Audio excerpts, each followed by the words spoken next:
اپنے لیے پڑھ رہے ہیں. بعض نے کہا کہ سویم ناجائز ہے، بعض کہتے ہیں 40واں ناجائز ہے. یاد رکھیں کہ یہ سویم، یہ 40واں، یہ تیجا، یہ برسی، یہ 10واں، یہ جمعراتیں، یہ سب کی سب جو ہے وہ ایک ہی نیت کے ساتھ ہے. اور وہ نیت یہ ہے کہ ہم اپنے چاہنے والے جو ہم سے پہلے دنیا سے چلے گئے ہیں ان کو ہم ایصال ثواب کر رہے ہیں. تو اگر کسی کو ان ناموں پر اختلاف ہو کہ 40واں نہیں کہنا چاہیے تو اس سے کہے کہ بھائی 29واں کہہ لے، 39واں کہہ لے، اس سے کوئی فرق نہیں پڑتا. یہ 40واں یا سویم، یہ تیجا، یہ لوگوں نے اپنی یادداشت کے لیے دن بنائے، یا جمعراتیں، یہ سب یادداشت کے لیے ہیں.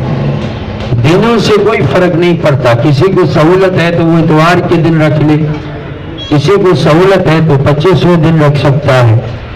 اصل مقصد یہ ہے کہ جو ہمارے اپنے ہم سے بچھڑ گئے ہیں ان کے لیے ہم کچھ ایصال ثواب کرتے ہیں. اس کے لیے میرے آقا و مولا علیہ الصلوۃ والتسلیم کی بہت ساری حدیثیں موجود ہیں. ایک صحابی تشریف لے کر آئے، یا رسول اللہ صلی اللہ تعالی علیہ وسلم، میں اگر اپنی والدہ کی طرف سے حج کروں تو کیا انہیں اس کا ثواب ملے گا؟ میرے آقا نے فرمایا کہ ہاں انہیں ثواب ملے گا. ایک اور صحابی تشریف لے کر آئے، یا رسول اللہ، اگر میں ایک کنواں جو ہے وہ بنوا کر اپنے والدین کے ایصال ثواب کے لیے کر دوں تو کیا انہیں ثواب ملے گا؟ میرے آقا نے فرمایا کہ ہاں ضرور ملے گا. اس طرح کی بہت ساری احادیث موجود ہیں جو کہ صحیح احادیث ہیں، جو صحیح سندوں کے ساتھ ہمارے پاس موجود ہیں. اسی طریقے سے اور بھی روایات ہیں. ایک حدیث میں میرے آقا و مولا علیہ الصلوۃ والتسلیم نے فرمایا کہ مرنے والے کی مثال اس شخص کی طرح ہے کہ جو سمندر میں ڈوب رہا ہو، تو اس کو اگر کوئی تنکا بھی نظر آتا ہے تو وہ اس کو سہارا سمجھ رہا ہوتا ہے.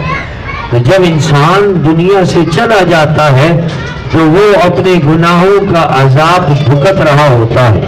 تو جب یہاں سے ہم لوگ ان کے لیے کچھ بھی پڑھ کر بھیجتے ہیں، قرآن شریف پڑھتے ہیں، درود پاک پڑھتے ہیں، کلمہ شریف پڑھتے ہیں، مختلف سورتیں پڑھتے ہیں، اور پھر اس کے بعد اس کا ثواب انہیں بھیجتے ہیں، تو وہ ان کے لیے ایسا ہوتا ہے جیسے سمندر میں ڈوبتے ہوئے کے لیے تنکے کا سہارا. وہ ان کو فائدہ پہنچا رہا ہوتا ہے، وہ ان کو آسانیاں پہنچا رہا ہوتا ہے. وہی ثواب ان کے عذاب میں کمی کا باعث بن رہا ہوتا ہے. لہذا یہ ہے کہ اس تسلسل کو ہمیشہ جاری رکھیں، کسی کی باتوں میں نہ آئیں. اگر ہم اس چیز کو ختم کرتے ہیں تو یاد رکھیں یہ سب سے پہلے ہم اپنے ہی پاؤں پہ کلہاڑی مار رہے ہوتے. اگر میں یہ کہوں کہ سویم ناجائز ہے، 40واں ناجائز ہے، یہ جمعراتیں ناجائز ہیں، اس کا کہاں ذکر ملتا ہے؟ تو اس کا ایک ہی جواب ہے کہ ایصال ثواب کا ذکر قرآن اور احادیث میں موجود ہے. تو ہم نام کچھ بھی رکھ لیں، آپ 30ویں دن نہ کریں، آپ 5ویں دن کر لیں، آپ 40ویں دن نہ کریں، 39ویں دن کر لیں، آپ جو 38ویں دن کر لیں، اس سے کوئی فرق نہیں پڑتا. اصل مقصد کیا ہے؟ وہ ہے ایصال ثواب. تو ہم نے کیا کرنا ہے؟ ایصال ثواب کرنا ہے. سیدنا عثمان غنی رضی اللہ تعالیٰ عنہ نے کنواں خرید کر مسلمانوں کے نام کر دیا. بالکل. انہوں نے باغ خرید کر مسلمانوں کے لیے کر دیا. مزے کی بات یہ ہے کہ اگر آج بھی آپ جاتے ہیں تو سیدنا عثمان غنی کے نام کا اکاؤنٹ آج بھی سعودیہ کے بینکوں کے اندر موجود ہے. وہ کیوں ہے کہ انہوں نے جو خریدا اس کو عوام کے لیے عام کر دیا. اس سے مسلمانوں کو فائدہ آج تک پہنچ رہا ہے اور اس کا ثواب سیدنا عثمان غنی کو آج تک پہنچ رہا ہے. دوسری بات کہ اگر آپ اس کو منع کرتے ہیں، اپنی اولادوں کو اس کی تعلیم دیتے ہیں کہ نہیں یہ تو حرام ہے، تو اس کا نقصان ہمیں پہنچتا ہے کہ جب ہم مر جائیں گے تو ہماری اولادیں بھی ہمارے لیے کچھ نہیں پڑیں گی۔ اگر آج ہم اپنے والدین کے لیے کچھ نہیں کر رہے تو کل ہماری اولادیں بھی ہمارے لیے کچھ نہیں کریں گی، وہ بھی اسی بات کو سمجھتی رہیں گی کہ ایصال ثواب کرنا ناجائز ہے، ایصال ثواب کرنا حرام ہے، سویم حرام ہے، 40واں حرام ہے، تیجا حرام ہے، وہ اسی میں الجھ کے رہ جائیں گے۔ لہذا اس چیز کو ہمیشہ جاری رکھیں۔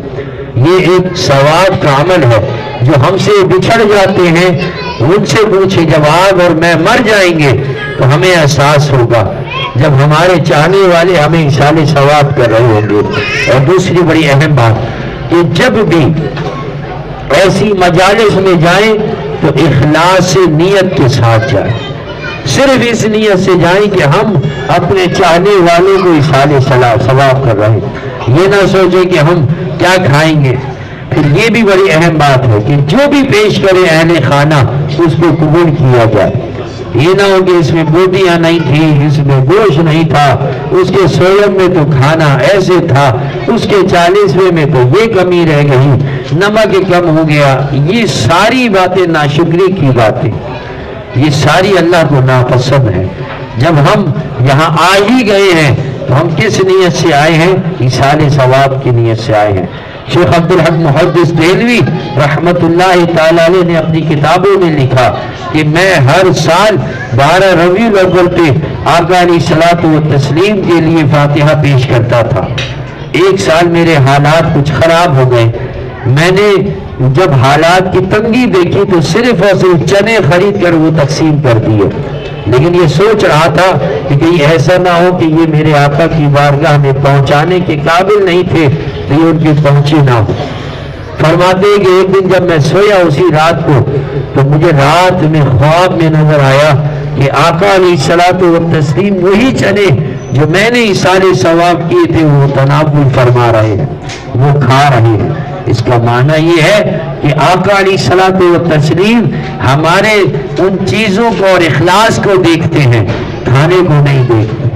کھانے کے اندر آپ بریانی دیں، آپ قورمہ دیں، ضروری نہیں ہے، جو آپ کی توفیق ہو وہ پیش کریں۔ یہاں برادریوں کا معاملہ ہوتا ہے، برادریوں میں لوگ پریشان ہو جاتے ہیں کہ لوگوں کو کیا بتائیں گے، قرض لے کر کھلا رہے ہوتے ہیں۔ میں آپ کے لیے نہیں کہہ رہا، میں صرف علم کے لیے کہہ رہا ہوں، خدا کے لیے اس کو رواج نہ بنایا گیا۔ اور خاندان والوں کو، پڑوسیوں کی ذمہ داری لگائی گئی کہ جن کے ہاں انتقال ہوا ہے 3 دن تک تم ان کو کھانا بھیجو، تاکہ وہ اپنے غم میں، اپنے معاملات کے اندر کمی محسوس کر سکے۔ لہذا یہ ہے کہ ان کو پریشانی میں نہ ڈالا جائے کہ جب برادری آئے گی، خاندان کے لوگ آئیں گے، سندھیانے کے لوگ آئیں گے تو کیا منہ دکھائیں گے، انہیں کیا پیش کریں گے؟ نہ، یہ نہیں ہونا چاہیے۔ وہ بیچارے غمزدہ ہوتے ہیں، کسی کی ماں کا انتقال ہو گیا، کسی کے باپ کا انتقال ہو گیا، کسی کے بھائی کا انتقال ہو گیا، کسی کے شوہر کا، کسی کی بیوی کا انتقال ہو گیا، وہ بیچارہ اپنے غم میں ہو یا وہ خاندان کے حالات کو دیکھ رہا ہو۔ لہذا اس کو رواج نہ بنائیں، یہ ایصال ثواب ہے، یہ ثواب کا کام ہے، اس کو اللہ کی رضا کے لیے کیا کریں اور یہ کرتے رہیے گا۔ اپنی اولادوں کو بھی اس کی تعلیم دیجیے گا۔ اگر کوئی خاندان میں ایسا آ بھی جائے اس کی بات پر کان نہ دھریے گا کہ یہ حرام ہے، یہ ناجائز ہے۔ پھر وہ ایک سوال کرتے ہیں، یہ بتاؤ کہ سرکار کے دور میں ایسے تھا یا نہیں تھا؟ تو ان کو ایک جواب دیجئے کہ ایصال ثواب کرنا یہ سرکار کے دور میں بھی موجود تھا، ہاں نام نہیں ہوگا، اس دور میں 40واں نہیں کہتے ہوں گے، اس لیے کہ 40واں تو اردو زبان کا لفظ ہے، وہ تو عربی کا لفظ ہی نہیں۔ سویم جو ہے وہ فارسی زبان کا لفظ ہے، وہ تو ہے ہی نہیں اس طریقے سے، تو لفظوں کا وقت نہیں ہوتا۔ ہاں ایک اور حدیث مجھے یاد آئی، ترمذی شریف کی حدیث ہے کہ آقا علیہ الصلوۃ والتسلیم نے فرمایا کہ جب انتقال کرنے والا انتقال کر جاتا ہے تو وہ ہر جمعرات کو اپنے گھر والوں کے پاس جاتا ہے، وہ ہر جمعرات کو اپنے گھر والوں کی حالت کو دیکھتا ہے کہ میرے گھر والوں کی کیا حالت ہے، تو وہ اپنے حالتوں کو، اپنے خاندان کو دیکھ رہا ہوتا ہے۔ ہو سکتا ہے اسی حدیث کو دیکھتے ہوئے ہمارے اسلاف نے، جو ہم سے پہلے بزرگان دین گزرے ہیں، انہوں نے جمعرات کا دن مختص کر لیا کہ جب ہمارا چاہنے والا اپنی روح لے کر ہمارے گھر میں، اپنے گھر میں آئے تو اس کو ہم قرآن شریف پڑھتے ہوئے نظر آ رہے ہو، ہم اس کو چیاں پڑھتے ہوئے نظر آ رہے ہو، ہم اسے کلمہ پڑھتے ہوئے نظر آ رہے ہو۔ لہذا یہ ہے کہ ضروری نہیں ہوتا کہ ہر لفظ حدیث میں موجود ہو، ہاں لیکن اصل چیز حدیث ہی سے ہے۔ اصل کیا ہے؟ ایصال ثواب کرنا۔ اصل کیا ہے؟ اپنے چاہنے والوں کے لیے ثواب کے لیے کچھ بھیجنا، یہ اصل ہے، ناموں سے فرق نہیں پڑتا۔ لہذا یہ کہ آج جو آپ نے یہ محفل سجائی ہوئی ہے، یہ سویم کی محفل ہے، ایصال ثواب کی محفل ہے، میں اور آپ سب اسی نیت سے جمع ہوئے ہیں کہ جو ہمارے چاہنے والے جن کا انتقال ہو گیا ہے، اللہ ان کے درجات کو بلند کرے، اللہ ان کے مقامات کو بلند کرے۔ آپ اور میں اسی نیت کے ساتھ آئے ہیں، اور کل جب میں اور آپ مر جائیں گے، میرا اور آپ کا انتقال ہو جائے گا، تو جو زندہ ہوں گے وہ اسی طرح جمع ہو رہے ہوں گے۔ آپ یقین کیجئے، آپ یقین کیجئے کہ جب ہم اپنی قبروں میں جائیں گے اور ہمارے پیچھے ہمارے چاہنے والے جب ایصال ثواب کریں گے، جب ہمیں اس کی اہمیت کا اندازہ ہوگا۔ ابھی تو ہم لوگوں کی باتوں میں ایک جگہ گیا، وہاں سننے میں آیا کہ وہ اعتراض اس بات پر تھا کہ تم جو جمع ہو کے قرآن پڑھ رہے ہو اس کو ثابت کر دو۔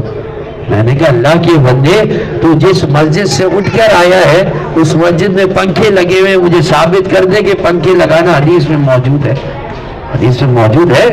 یہ ماربل لگ رہا ہے، کیا یہ حدیث میں موجود ہے؟ کیا سرکار کے دور میں ایسے ہی ممبر بنے ہوئے تھے؟ کیا سرکار کے دور میں ایسے ہی مسجدیں بنی ہوئی تھی؟ کیا سرکار کے دور میں جو اب مسجد حرام بنی ہوئی ہے، کیا اس طرح کی مسجد حرام بنی ہوئی تھی؟ تو سب کچھ حرام ہو جائے گا، سب کچھ ناجائز ہو جائے گا؟ یہ بات نہیں ہے۔ ہر چیز جو نئی ہو، وہ ایجاد ہو، وہ حرام ہے، ایسی نہیں ہے، بلکہ ہر وہ چیز حرام ہے کہ جو سنت کو ختم کر دے، جو شریعت کو ختم کر دے۔ تو یہ مجھے بتائیے، ہمارا جو یہاں جمع ہونا ہے، کیا یہ شریعت کو ختم کر رہا ہے؟ کیا مل کر بیٹھ کے قرآن کو پڑھنا کیا شریعت کو ختم کر رہا ہے؟ نہیں کر رہا۔ لہذا اس کو یہی جواب دیا کرے۔ ہم سب کے خاندانوں کے اندر ایسے لوگ شامل ہو چکے ہیں، ہر ایک برادری میں ایسے لوگ شامل ہو چکے ہیں جو سوائے اعتراضات کے کچھ نہیں کرتے۔ ان کا کام کیا ہے؟ ان کا کام یہ ہے کہ اجتماعی عبادتوں سے لوگوں کو روک دیا جائے۔